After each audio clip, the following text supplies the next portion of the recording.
పూర్తి ఎపిసోడ్లని జీ5 లో ఉచితంగా చూడండి. యాప్ ని ఇప్పుడే డౌన్లోడ్ చేయండి. భాస్కరు నీలాంబరి మన ఇంటికి వచ్చినారా? ఎంతైనా ఆడపిల్ల అత్తింట్లో ఉంటేనే అందరికీ మంచిది. అదే మాకు గౌరవం, మీకు గౌరవం. ఈ కుటుంబం పెద్దగా నేను నీకు మాట ఇస్తానమ్మా. ఎంతకాలం మీ ఇంట్లో ఎలాగైతే ఉన్నావో ఈ ఇంట్లో కూడా అలాగే ఉండొచ్చు. ఇచ్చిన మాట కట్టుబడి నేను కూడా నా మొగను తీసుకుని నా అత్తింటికి వచ్చేస్తాను.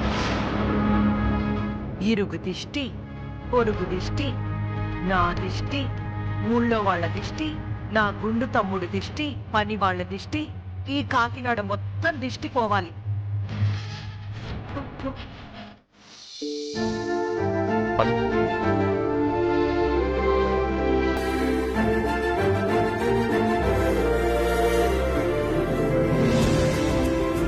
పూర్తి ఎపిసోడ్లని జీ5 లో ఉచితంగా చూడండి. యాప్ ని ఇప్పుడే డౌన్లోడ్ చేయండి.